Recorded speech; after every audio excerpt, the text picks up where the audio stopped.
iPhone mirroring is one feature in macOS Sequoia that nobody expected. The feature is insanely good and works buttery smooth. While the feature is intuitive, there are some hidden keyboard shortcuts and settings that you can learn to make the experience even better. Here are some iPhone mirroring tips you should know.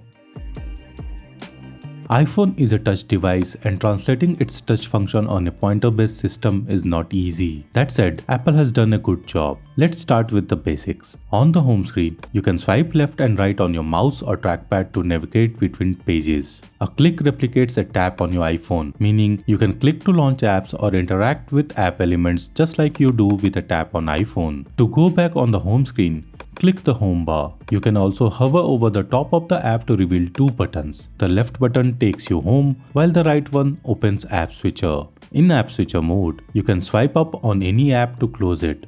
On the home screen, you can swipe down to open Spotlight Search. All this is intuitive, but there's even a faster way to navigate with keyboard shortcuts and they are easy to remember. Command 1 takes you home, Command 2 opens App Switcher, and Command 3 opens Spotlight Search.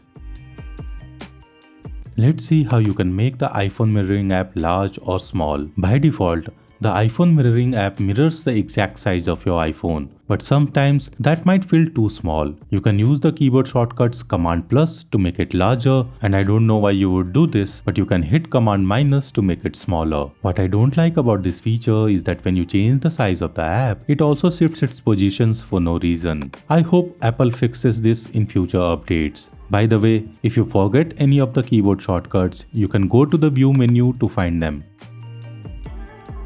When you set up iPhone mirroring for the first time, it will ask if you want to receive iPhone notifications. If you choose to allow notification, this section is for you. While receiving iPhone notifications on Mac is a good feature, you don't want to be too much distracted. To manage notifications, open System Settings and go to the Notification Settings.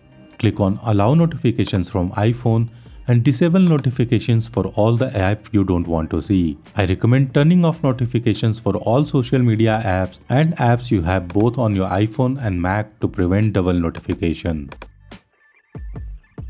If you have more than one iPhone, you can decide which iPhone you want to use in iPhone mirroring and switch between them. To do this, launch System Settings and go to Desktop and Dock Settings. Scroll down to the Widgets section and you will see an iPhone option. Click on the drop-down menu next to it and select the iPhone you want to use.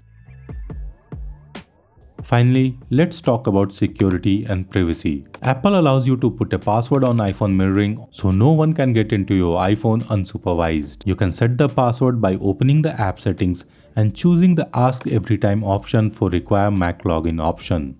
While that adds a layer of protection, I have heard several YouTubers say that you should use this as a security measure on a shared Mac, which I don't recommend. Remember that once you allow iPhone mirroring, your iPhone password becomes irrelevant. Even if you set the iPhone mirroring app to ask for password every time someone opens it, it is asking for the Mac's password, which everyone who shares the Mac will have, unless everyone has a different user account. That's why you should remember to revoke access to your iPhone when handing over your Mac to someone who knows your Mac's login password. To do that, open the settings page by hitting Command keyboard shortcut and click the Revoke Access to iPhone button. It does add an extra step when you want to use iPhone mirroring the next time, but it's not that bad a deal considering the peace of mind you get. I hope that you got to learn something new from this iPhone mirroring guide. Watch this video next to learn how to tile windows on Mac like a pro. I will see you there. Thank you for watching and have a nice day.